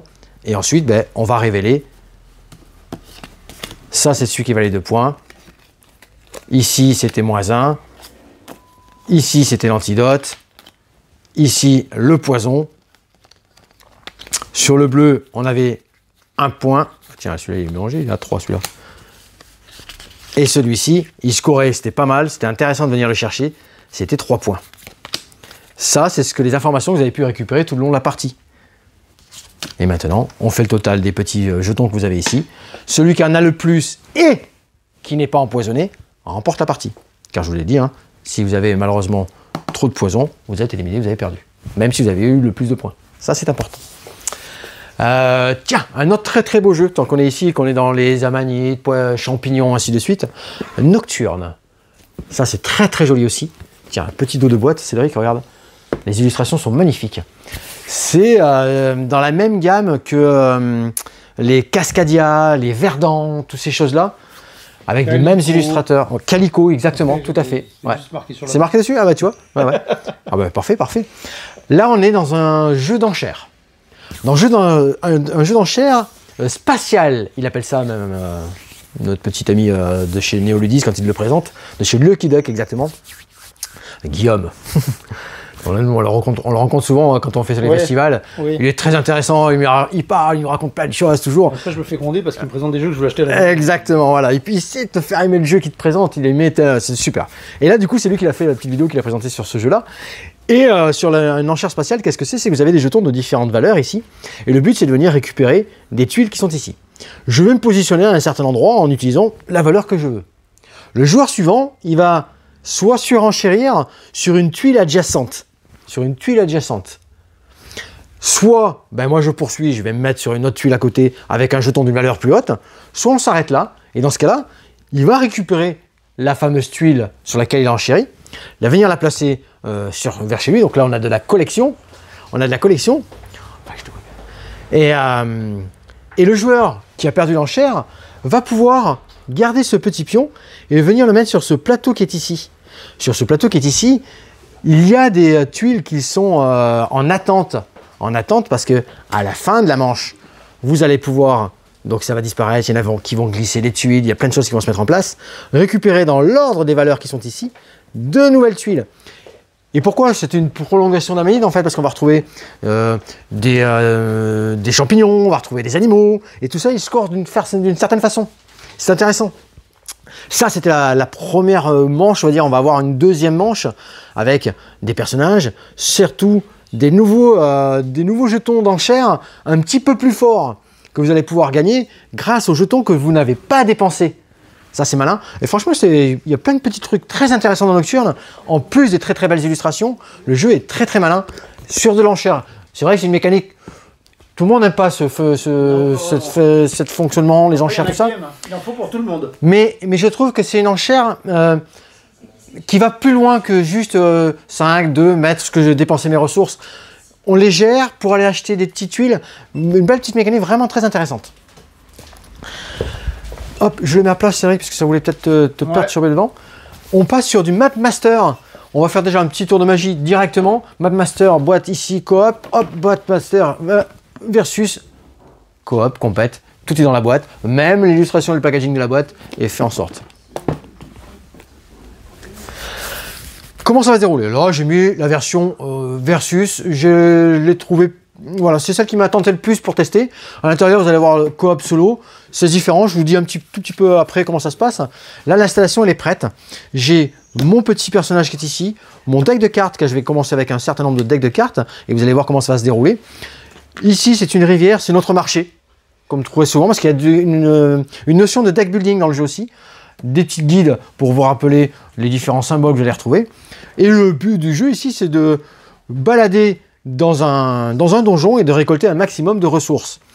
J'ai ici 2 cartes magiques, des petits jetons qui, contre une seule pièce, vous pouvez acheter et qui vont vous permettre d'avoir des ressources que vous n'auriez pas dans vos donjons et qui vont bien vous aider à vous déplacer, parce que des fois il y a des pièges. Hein.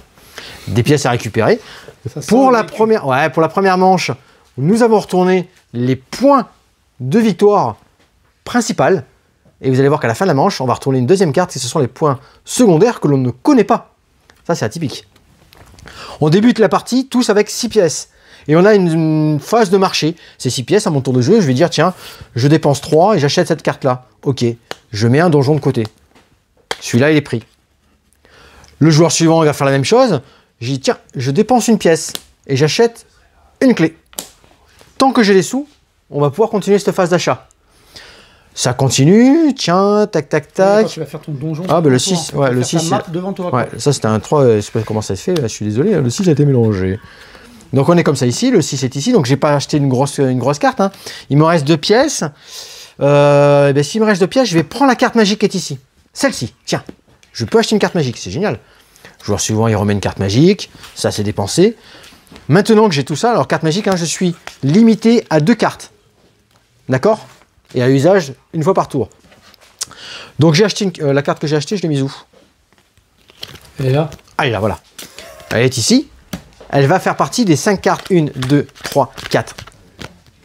On est bon. 1, 2, 3, 4 et 5.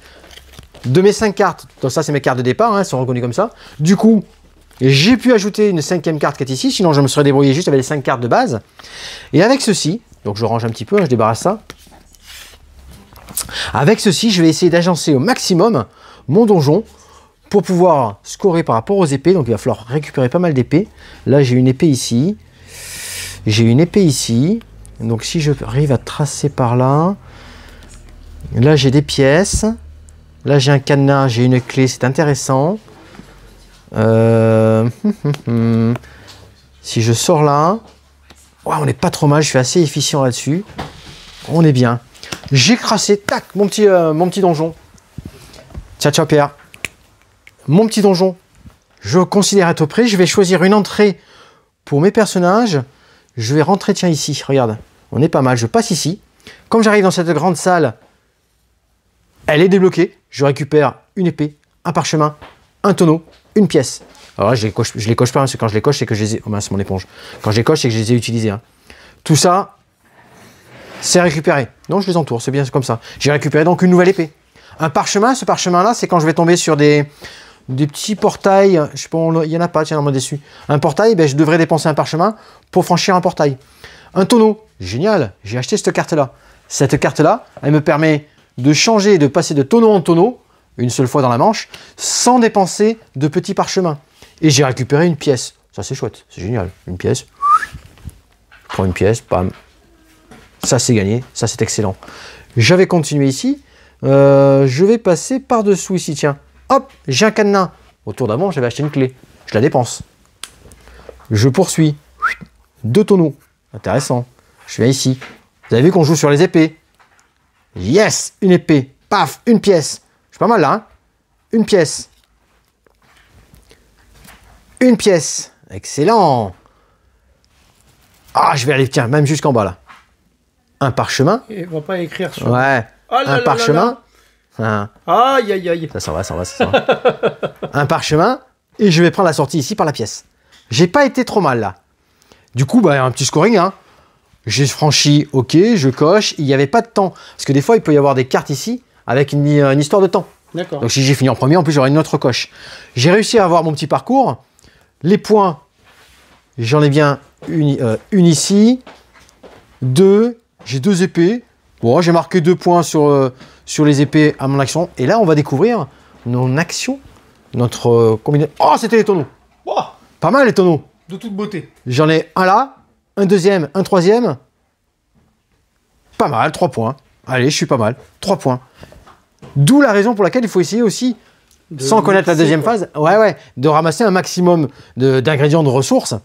Vous avez les petits monstres. Les monstres, c'est important. Quand vous allez franchir un monstre, il faut avoir une épée. Donc si vous n'avez pas l'épée, vous ne pouvez pas passer par là en fait. Hein.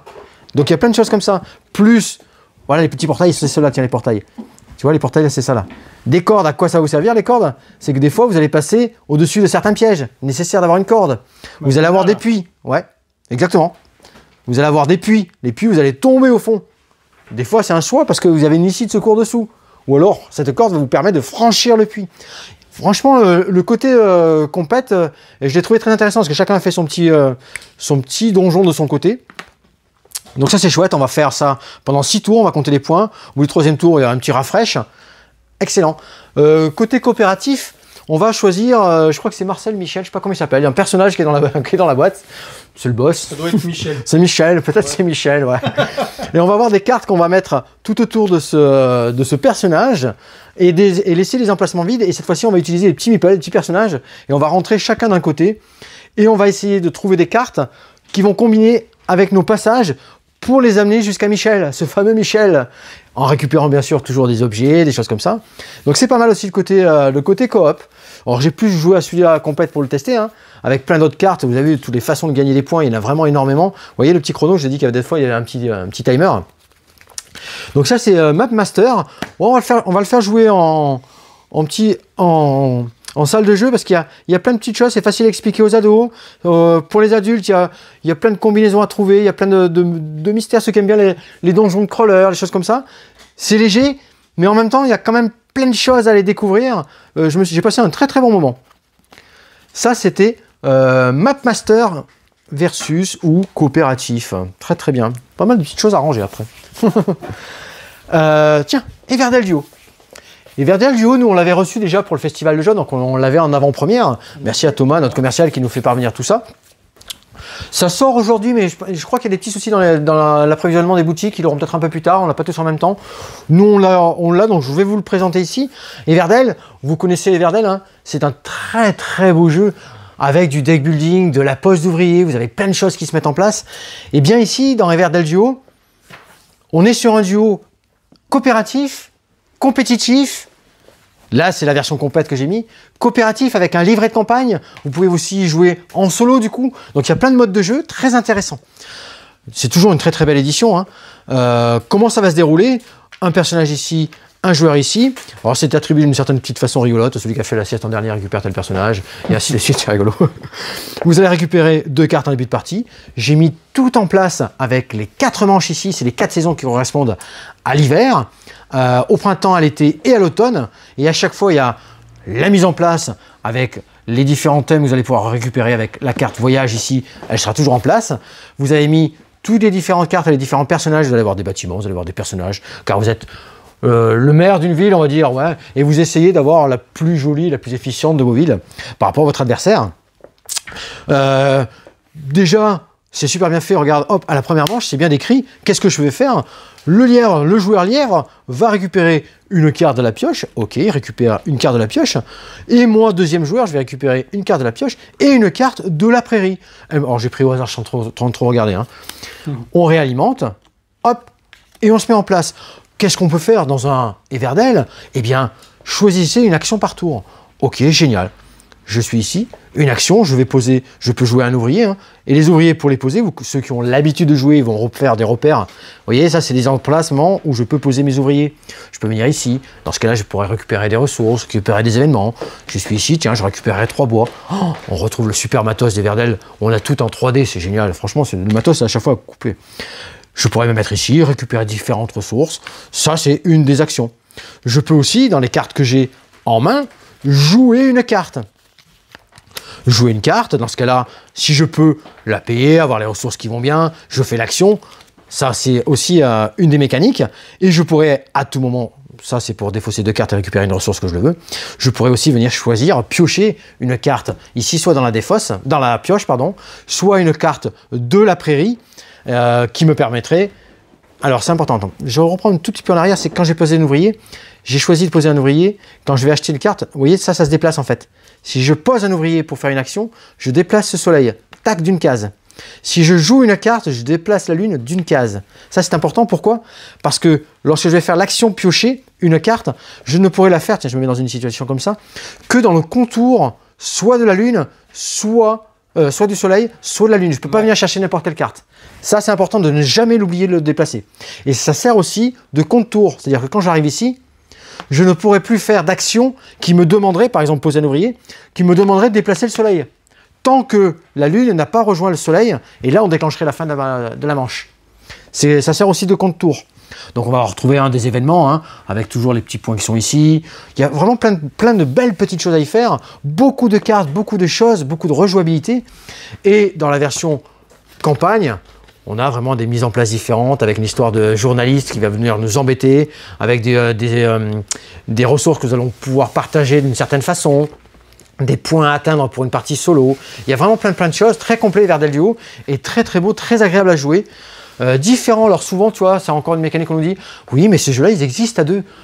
Oui, et il est très bon à 2. Il est très très bon à 2, Everdell déjà. Mais Everdell Duo rajoute beaucoup de petites mécaniques très intéressantes qui ont fait un vrai duel en fait. Chouette, chouette, chouette, chouette.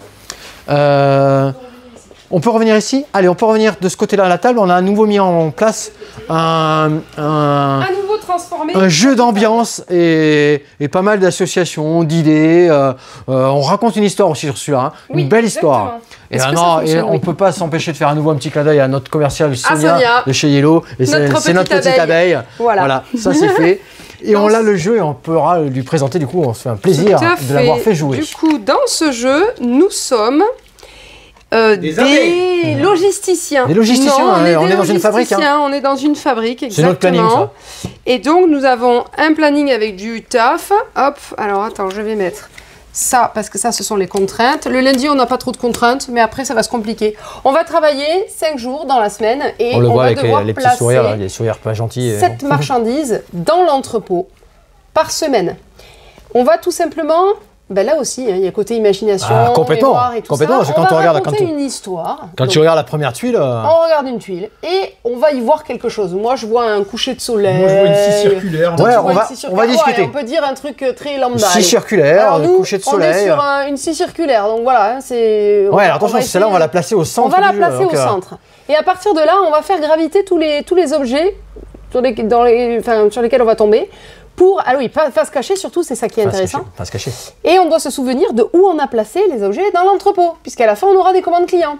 Donc là, par exemple, eh bien, on voit aussi des objets métalliques. Pourquoi on est parti sur une scie circulaire? On est aussi sur... j'ai la tranchée, la tête du roi. Donc ça, de toute façon, on va le mettre juste à côté, parce qu'on va... Alors, si on pense... Là, on est en pleine confection... On a oxy la tête du roi, on peut la mettre dessous. Ouais, on est en confection d'objets de Noël. Ou alors, on la met au-dessus. Ouais. Sur la scie circulaire, la couronne. Elle est comme Sonia, elle reste avec son idée, tu vois. Ok, très bien, c'est parti. Ça vous va? On change. Bah non, après, oui, ça nous va, ouais. On n'a pas le choix. Ensuite, Sonia, elle a trouvé une collègue à toi. Un dromadaire, non, un chameau. Non, si tu mets dans l'autre sens, c'est un chameau. Ouais, alors tu peux le mettre dans le sens. Ou les pieds d'une vache aussi, si tu veux.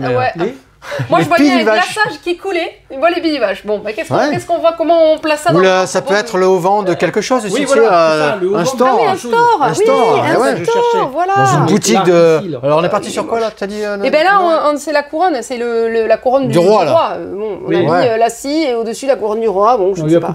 C'est pour dire que ça va dessus, une couronne. Ouais, mais alors tout ça, c'est peut-être dans des objets qu'on avait dans un magasin de farce et attrape ou de... Je sais pas, on peut partir sur quelque chose comme ça. Aussi pour couper les têtes. Bon, alors donc à magasin. Ouais, mais les tours de magie, tu vois, on peut partir sur plein de choses. Ouais, après, où est-ce qu'on le met le haut-vent alors? Bah au-dessus encore. C'est en haut le haut-vent. Ouais, dans cette boutique-là. Ouais, et est-ce qu'on dit. Ouais, voilà. Ouais, plus comme ça. J'aurais dit un couvre-chef comme. Non, mettre sur la même ligne. Donc on met au-dessus encore. Ok. Toutes tes idées. On continue. Oula. Moi je vois un iceberg, hein, clairement, avec la partie immergée. J'avoue que moi j'ai pas. Sinon, qu'est-ce que vous voyez? Ou un blason, mais raté. Ouais, un blason, on peut avoir le blason. Bande de nazes. Un iceberg, moi. Est-ce qu'on le met Bon, dessous? on n'a pas le choix en fait. Mais bah alors un iceberg. Mettez l'iceberg, s'il vous plaît. Tu m'as dit un blason raté. Tu veux mettre un blason raté quelque part? Et du coup, on va remplir toute notre grille avec tous ces objets du lundi. Voilà. Ouais. Parce que là, sinon, ici, on fait toute l'histoire. la soirée, justement. Donc, on se positionne. Exactement. Tac, tac, tac. Ensuite, mardi, on va tout ça, un cheminement qui tient la route, oui, normalement. Il faut qu'on se souvienne où on a mis les objets. Donc, mardi, on a une contrainte. Alors, structure horizontale, lancez un minuteur d'1 minute, puis retournez toutes les tuiles du jour. 1 minute. Il n'y a pas de chef d'équipe aujourd'hui. L'équipe doit placer toutes les tuiles en 1 minute. Anarchie.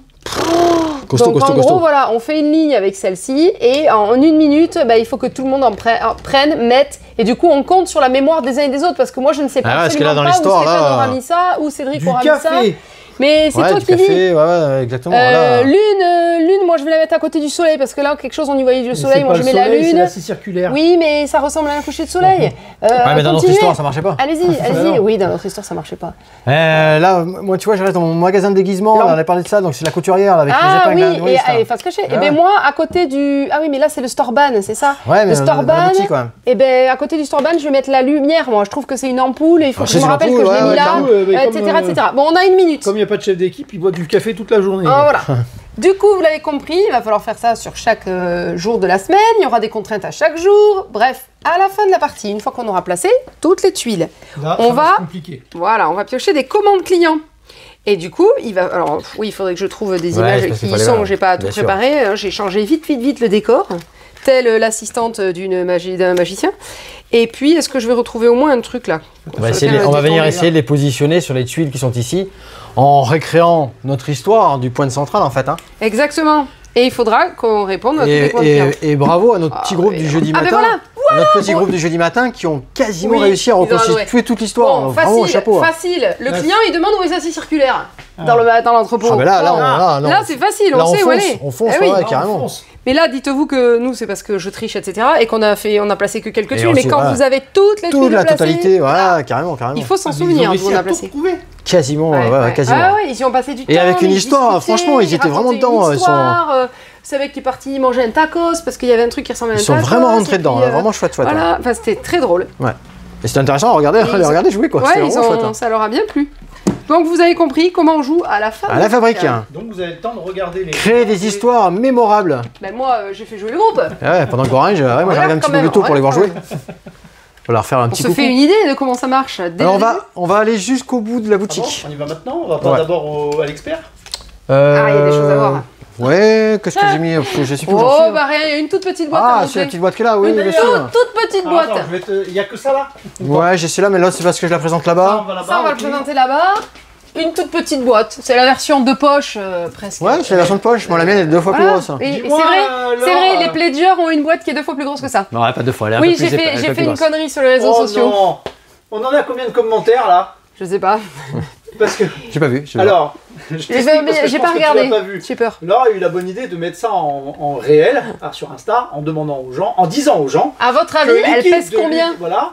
La boîte. Suivant le nombre de commentaires, l'équipe de Ludicland s'engageait à faire autant de squats que de commentaires. Sur le poids de la boîte. Bon, alors ça, avec ça dans les bras, ça marche. Mais peut-être qu'au bout du 4e, j'en aurais marre. Bah tiens, mais il y a mon micro qui s'est barré, il a démissionné lui. Vous voulez pas le ramasser? Donc ça va être sympa.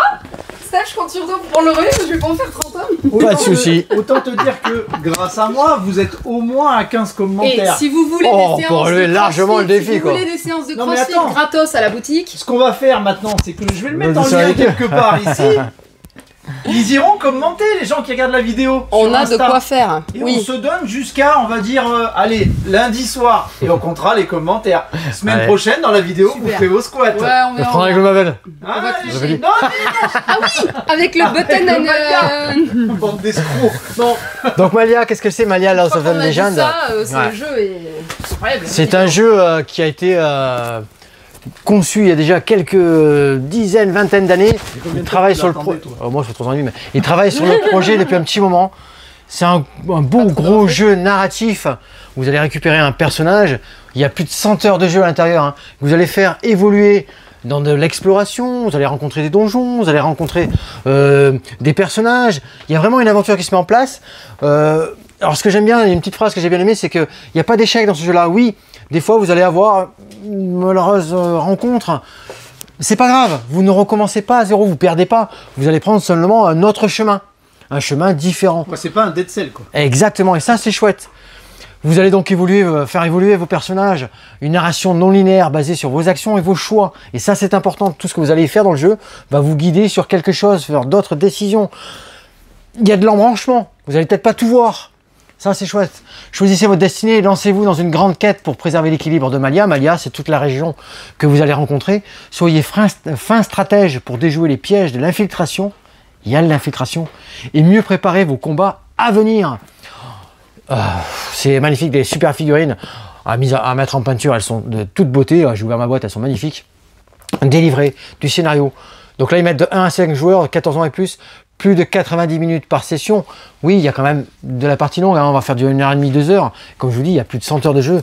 La boîte, on la regarde de côté. Tu as vu, Cédric? Non, mais c'est surtout. Le volume était impressionnant. Hein. C'est un truc de malade, quoi. Il y a franchement, je sais pas si c'est pas la plus grosse boîte qu'on a eu en boutique, parce que même le Gloomhaven, il est pas si large, quoi. Je sais plus. Ouais, moi je l'ai aussi. Je sais pas si c'est aussi large, mais là vraiment, il y a. Choisissez vos héros et plongez dans l'univers fascinant de Malia Lost of the Legend, participez à des missions périlleuses et suivez une campagne immersive répartie sur 10 livrets, infiltrez des forteresses, des donjons, explorez des vastes étendues. Grâce à un Smart Event System unique, générez des événements semi-aléatoires qui enrichiront votre exploration. Prenez des décisions cruciales, relevez les défis et résolvez des énigmes qui modifieront ingénieusement le cours de votre quête, aventurier, aventurière, préparez-vous votre équipement et embarquez pour une épopée légendaire. Ça, c'est fait pour tous les gens qui ont envie de vivre vraiment une aventure, mais à long terme. Vraiment quelque chose de palpitant. Tu vois, les Thunder Grail, des choses comme ça où on découvre des choses, il y a des énigmes à résoudre. On est vraiment dans ce côté-là. Je pense, tu vois, Sophie, Paul, tous ces gens, Fabrice, tout ça, tous ces gens qui aiment bien ces beaux gros jeux à narration. Léa, Hugo, voilà. Ouais. Franchement, c'était très attendu. On l'a en boutique, hein. On l'a en boutique, c'est génial. Alors oui, moi j'ai ma boîte, hein, évidemment. Mais je suis content qu'on puisse le rentrer, que l'or nous permette de l'avoir en boutique comme ça. Et chouette, chouette, chouette. J'ai Sanctuary ici avec Ark Nova. Je l'ai mis sur la table du bout. On va faire un petit tour. Alors, prenez votre masque, on va passer en apnée. Parce qu'on a beaucoup de choses dans la boutique qui sont arrivées. C'est toutes les commandes de Noël que l'on rentre et qu'on aura en stock justement. Parce qu'il faut avoir du stock. Parce qu'il y a des choses, des fois, voilà. Tout est présent ici. J'avais un petit Perplexus Mandalorien qui est arrivé. Je vous le mettrai sur le guichet en fin de partie. En fin de vidéo, pardon. Et on aura aussi quelques petites choses au comptoir comme d'habitude. On se dirige ici vers Sanctuary. Je sais pas, il veut plus faire ses lacets. Ouais, j'ai défait mon lacet, j'ai marché dessus. Je suis attentif, je fais attention.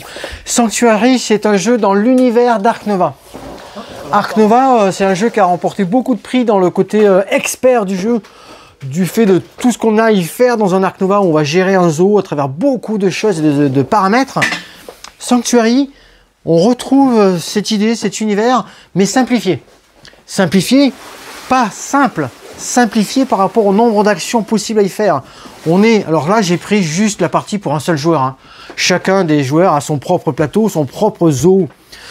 Vous allez avoir, alors je vais faire des liens à chaque fois avec Ark Nova parce que ça parle à ce que Ark Nova. Hein. Des parties donc plus courtes, hein, d'une heure environ. Vous avez ici une zone de tuiles qui ont été mises en place que vous allez pouvoir sélectionner. Une pioche ici. Donc de tuiles aléatoires, vous allez prendre la première qui est ici, donc vous ne connaîtrez pas. Ici, vous connaissez, mais il vous faut un certain pouvoir d'action pour venir la récupérer. Et vous avez, ce qui était très très ingénieux dans Ark Nova, c'est ces cartes actions que vous avez mis ici en face de niveau de pouvoir en fait. C'est ce qui va donner de la force à votre action ou de la force aux cartes que vous allez pouvoir jouer. Car si vous êtes attentif, vous avez vu, en début de partie, je n'ai absolument rien. Je n'ai aucune tuile. J'ai mis mon plateau avec déjà des tuiles préimprimées, mon entrée du zoo. Commun aux joueurs, non, chacun des joueurs a son propre plateau. Ouais. C'est recto verso, c'est une version un petit peu différente de la version 2. Mais chacun a son propre plateau, chacun a son présentoir. Ça par contre, c'est des défis, des projets qu'on va mettre en place où chaque joueur va venir mettre ses petits pions pour être le premier à remporter des points et faire des projets en fait. C'est tout simple. Hein. Alors c'est tout simple, façon de parler évidemment. Hein. Vous avez une petite action autour de jeu, une action obligatoire, venir récupérer une tuile qui est ici en respectant, Cédric, la petite flèche blanche qui est ici sur la portée. Car ça va se déplacer en cours de la partie. Hein. Si je suis ici par exemple sur le 3, je pourrais choisir 1, 2, 3, un de ces 3 tuiles qui est ici. Si, à la mise en place du début du jeu, le premier joueur, il a mis cette carte projet ici, le deuxième joueur l'a mis en position 2, le troisième joueur en position 3. C'est la petite différence pour le début de la partie. Et bien ici, je vais pouvoir sélectionner cette tuile ici, je la mets sur mon petit présentoir, elle vient se placer ici. Je suis limité à 6 sur le présentoir, c'est important dans la petite règle. Ça, c'est obligatoire, prendre une tuile à porter dans la rivière. Ensuite, je vais effectuer une action avec une des cartes actions, donc les cartes actions que j'ai ici. Soit jouer un projet, ce sont ces cartes qui sont ici. Ces cartes roses, tiens Cédric, je sais pas si tu veux montrer. Ouais. Tu vois, les cartes roses ici, c'est une carte projet. C'est le petit index, elle correspond à ma carte action projet. Je pourrais l'effectuer si, bien sûr, elle est sur mon petit présentoir. Et pour réaliser une carte projet, vous avez vu, vous avez analysé un petit peu tout ce qu'on peut retrouver. Tiens, je te laisse, tout ce qu'on peut retrouver. La force qui est sur le côté, c'est le chiffre. Sur la droite, là, vous avez un 4, je pense que tu as un 4, toi, sur le 4 noir, là. Ouais. Après, le carte projet, c'est ce que vous avez en haut. La couleur, donc moi, j'ai une basse montagne en main, c'est la couleur d'un projet. Vous avez l'environnement, le biome, les points que ça peut faire, des actions immédiates. Tout en bas à droite, vous avez un chiffre, c'est les points que ça va vous rapporter en fin de partie. Ça, c'est si je voulais faire l'action projet. Après, les trois autres cartes actions, c'est jouer un animal de l'habitat. Tiens, je t'en donne une si tu veux regarder Cédric aussi, comme ça tu peux montrer. Les 3 cartes, elles ont joué un animal. Mais soit d'un habitat différent, soit dans un habitat particulier que j'aurai dans ma possession. Tu as quoi, toi? Là, j'ai joué un animal de l'habitat haut ou indéfini. Ou indéfini, exactement. Ou indéfini, bah, j'aurai une carte qui aurait ce que je veux, indéfini par exemple, ou alors vraiment une carte haut. Ici, je pourrais jouer toujours avec la cause action qui est ici. Un animal, celui-là, il lui faut une valeur de 2. Si je joue celui-ci, ok, je pourrais jouer ça. Mais j'ai aussi la possibilité de jouer l'action du bas. Piocher 2 tuiles de la pile. Ok, je piocherai 2 tuiles de la pile. Et vous vous souvenez, tous ceux qui ont joué Ark Nova, si j'ai joué cette carte-là, elle va pousser complètement à gauche et tout décaler. Ça, c'est important. C'est important parce qu'on anticipe énormément les différentes actions que l'on va faire. Les cartes actions, les cartes personnages ou animal, tiens, que j'aurais pu jouer, admettons que je joue une carte, jouer un animal, il va falloir forcément qu'elle vienne se mettre à l'entrée de mon parc, tu vois, reliée par un chemin. Toutes les autres cartes, il faut qu'elles soient adjacentes, soit à mon entrée, soit à une carte déjà présente. Oh, j'ai pas d'exemple, c'est dommage, j'ai des animaux qui me demandent d'avoir un habitat plus élargi, ils ont des petites flèches. Soit ben, j'utilise malheureusement peut-être une de mes cartes et son verso que je viens positionner à côté, ou au contraire, si j'ai réussi, alors je fais n'importe quoi là, hein, une situation dans ce cas-là, je pourrais venir placer cet animal en question avec une tuile qui est déjà imprimée, j'aurais bien gazé et j'aurais bien disposé toutes mes petites tuiles qui sont ici. Donc là, ça va se mettre en place tranquillement, je respecte mes différents cartes actions que je mets en place, les points ici en fin de partie, améliorer une ou plusieurs cartes actions si possible. Donc ça, je vais avoir la possibilité, grâce à différentes actions, pouvoir avoir un dos, tiens regarde Cédric, améliorer mes cartes actions. Elles seront plus fortes, avec des effets plus forts. Et pour cela, pour les améliorer les cartes actions, eh bien j'ai les petites cartes qui sont ici. Si j'arrive, tu vois les petits indices qui sont ici, si j'arrive à avoir, je sais pas laquelle je t'ai donné, 4 différents. Ouais, tiens, si j'ai regardé, tiens, celle-ci est plus facile à expliquer. Si j'ai réalisé 2 projets, donc ils sont dans mon petit zoo, eh bien je peux améliorer une de ces cartes. Je la mets face cachée, je la positionnerai face cachée, j'en ai 4 à ma disposition. Du coup, bah, plus fort, plus d'action en utilisant cette carte action, c'est intéressant. Je vous ai présenté aussi ce petit plateau qui est ici.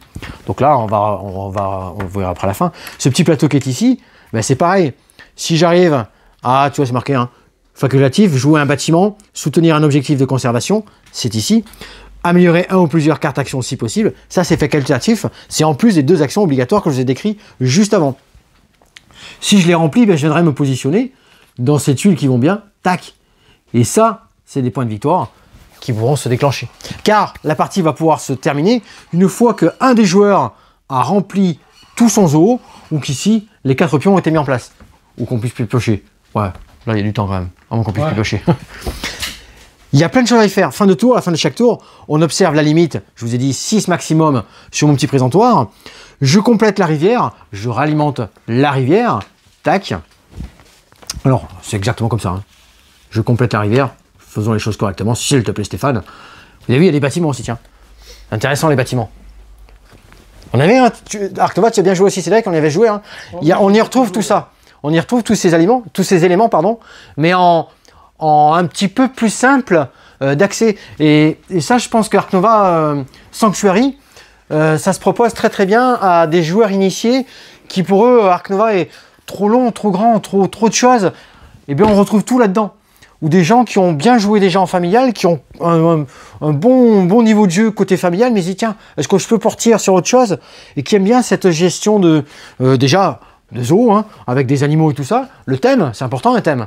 Et dire ouais, ça me plaît bien. Je vais pouvoir agencer, comboter, aller chercher tel ou tel élément. Il y a vraiment plein de petites choses à y faire. Avec des mécaniques, avec ces cartes actions très intéressantes. Ouais, j'ai bien apprécié cette version Sanctuary dans l'univers d'Ark Nova, il le présente comme ça. Tu m'as mis le petit bandeau hein, pour dire pour combien c'était. Voilà, les règles sont très très bien faites. Il y a aussi un mode solo. Donc il y a un mode solo où avec un petit automate qui se met en place, avec un système de cartes, vous allez voir, c'est très très intéressant aussi, vraiment très agréable à jouer. Petite aide de jeu, très complet, très belle édition. C'est Sanctuary. Allez, hop, comme d'habitude, le petit comptoir de caisse pour faire le tour de tout ce qui nous reste à vous présenter. Les Perplexus, alors ça les Perplexus toujours attendu, il y a toujours un qui arrive en fin d'année. Celui-là. Là on est sur un spécial Mandalorien, mais franchement il y a des petites molettes, on va déplacer, tu l'as vu là celle-ci? Tiens je le place dans ce sens. On va déplacer nos petits toboggans, je sais pas comment on dit là, les toboggans avec des places, avec les billes, il va falloir passer d'un côté à un autre sur les circuits. C'est un 80 passages. Mais d'un beau niveau, ce qu'on me demande souvent à quoi correspondent les chiffres ici, je leur dis, c'est les passages en fait que vous allez effectuer. Ça va nous jusqu'à 150. Ah ouais, il y en a vraiment. Il y en a 150 le plus grand, il y en avait avec les boutons sur le côté. Et ouais, celui-ci, c'est quelque chose. C'est quelque chose qu'on tourne, qu'on amène la bille, hop, pour la faire franchir un petit obstacle et la faire du coup dérouler sur autre chose, tout en tournant la bille du Perplexus. C'est vraiment sympa. Encore une belle sortie de chez Perplexus Star Wars Mandalorian. Voilà, c'est un chouette cadeau, ouais. Ouais, des beaux cadeaux, ça, ouais. Alors ça, moi j'ai beaucoup joué, c'était mon petit coup de cœur du jeu d'enquête escape, le Medical Mystery, cette fois-ci Miami, où on est dans la peau d'urgentistes qui reçoivent des patients. Le tutoriel est le même que dans l'autre boîte, donc j'ai refait pour réviser. Et cette fois-ci, vous allez avoir donc 4 nouveaux patients qui vous amènent dans d'autres univers, d'autres choses à soigner, d'autres maladies, d'autres blessures, d'autres. Ouais, voilà. Il y a il y a plein de choses à y faire et une difficulté un petit peu plus élevée. Pourquoi? Parce que le patient numéro 3 et le patient numéro 4... Ils mentent. Non, ils arrivent en même temps aux urgences. Ah ouais, donc il faut les gérer les deux en même temps. La même nuit, il faut leur faire passer la nuit. Il faut les gérer les deux en même temps avec les actions que vous avez et tout. On n'a pas le droit à 50% de perte? Ouais, c'est chaud. Et dans ça, si tu parles de perte, c'est intéressant parce que on va pouvoir ne pas... Des fois, on va pas les sauver malheureusement. Mais vraiment, le but dans Miami, Medical Mystery, c'est leur faire passer la nuit. Mais... voilà, ok, je les ai sauvés. Et si on arrive à l'épilogue, à leur amener à quelque chose, un remède, leur expliquer, à leur trouver quelque chose qui ne revienne pas. Mais on est urgentiste. Il faut qu'ils passent la nuit, exactement. Là, ils sont pas là pour un mal de gorge. Donc super chouette et impatient de venir tester cette nouvelle sortie. Du coup, c'est intéressant de vous dire, il nous reste de la première boîte. Donc si vous voulez démarrer sur ce type de jeu-là, on va vous proposer plutôt la première boîte. Ouais, alors le tuto est exactement le même. Le premier est patient. Ouais, c'est vraiment le patient 3 et 4 qui est expert, mais on l'avait en patient. Il y a les niveaux de difficulté. Je me permets, hop, je l'attrape, regarde là, tu vois. Tu vois, on avait un patient niveau facile, moyen et difficile. Alors que là, on se trouve avec moyen, difficile et expert. Et expert, exactement. Donc voilà, deux belles choses, ça, c'est vraiment excellent. D'ailleurs, patient 3 et 4, c'est noté. Ouais, c'est marqué à 3 et 4. Ouais. Formula Farm, je vais vous faire une petite présentation sur table avec tout le matériel et tous les produits qui sont sortis. Ça c'est pareil, ça fait partie de nos avant-premières. Grande avant-première. On en parlera mieux à la prochaine vidéo. Et on en reparlera sur table vidéo, on présentera donc tous ces petits systèmes qui est vraiment très ingénieux. Mais à savoir que c'est déjà en boutique disponible. Voilà. Et on fera un petit zoom sur la sortie de Formula Farm. Là on doit être sur une vidéo d'1h30. Mais on l'a pas encore, et puis on l'a pas encore. Alors moi j'ai joué, j'ai bossé déjà, donc il est prêt, je le connais très bien. Il y a plein de modes différents, c'est vraiment excellent. C'est l'avant-première de Star Wars ce soir. Aujourd'hui, on a déjà les produits, on peut mettre déjà en vente les produits. Exactement. Vous allez retrouver du traditionnel. Donc, c'est Secret du Pouvoir avec 2 decks de démarrage différents. On a Palpatine, tu as dit, et Amidala, exactement. Un peu de tapis de playmat pour jouer. Donc, on retrouve Palpatine ici. Et celui-là est chouette avec tous les vaisseaux, les X-Wing et tout ça. Excellent. Les boosters classiques. Attention, parce que je crois qu'il y a un collecteur au milieu de tout ça. Ah oui, il y a un carbonite voilà. au milieu. Pas se louper. Du booster à découvrir pour enrichir vos decks et puis toutes les nouvelles sorties, les nouvelles collections, les nouvelles mécaniques. Et là, pour aller plus loin dans la collection, vous avez bien sûr le booster carbonite qui lui, par contre, est en anglais, mais vous avez beaucoup de cartes uniques là-dedans et vous pouvez rajouter sans problème à vos decks de démarrage. Le tournoi il est ce soir, donc en avant-première. Il reste quelques boîtes d'avant-première, donc il restera aussi des boîtes d'avant-première. Si exactement. C'est tout ce qu'on avait dit sur Star Wars. Pas mal, quand même. Hein. Ouais, c'est pas mal. J'ai des petites choses à vous dire aussi parce qu'on n'a pas reçu Pixie. Pixie, c'est important qu'on l'ait pas reçu et j'espère qu'on va l'avoir. C'est important qu'on l'ait pas reçu ou Non, que je vous en parle maintenant. C'est intéressant. Quand on tourne la vidéo, j'espère qu'on l'aura reçu quand vous passerez parce qu'il y a Eternal Deck dedans. Ah oui, cette sortie-là, on vous en parlera la semaine prochaine. Je pense que vous allez déjà voir des vidéos sur Eternal Deck si vous voulez. Vraiment, vous êtes impatient. Il est génial. Simon, elle est très bien. Ouais. Elle est magique. Celle du Pasteur, elle est très bien avec sa collègue très chouette. J'ai fait celle aussi. À Vichy déjà. Celle de nos versions québécoises aussi, c'est vraiment sympa. Ils ont fait une belle chose. Il y a beaucoup de. Moi, je l'ai bien bossé en vidéo. Je connais par cœur. On en avait parlé. Je fais une partie complète rien qu'en vidéo. Au retour de Vichy, on en avait parlé parce qu'on y a joué à Vichy. On y a joué à Vichy aussi. C'est un des rares jeux qu'on a pu vraiment travailler et jouer sur place et on s'est régalé. Il est extra. On a Nocturne, on l'a reçu. Le Kindspire Gyre, je sais pas comment on dit, le jeu des enfants en Allemagne. Le Kindspire. Kindspire, je sais jamais le dire. Bon, le truc allemand des La cerise sur le gâteau. Kinderspiel des Jahres. Voilà, Kinderspiel des Jahres.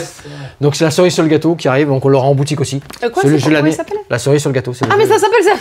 Je croyais que tu disais c'est la cerise du gâteau Non, des jeux qui arrivent cette année. Il s'appelle la cerise sur le gâteau. C'est le titre du jeu.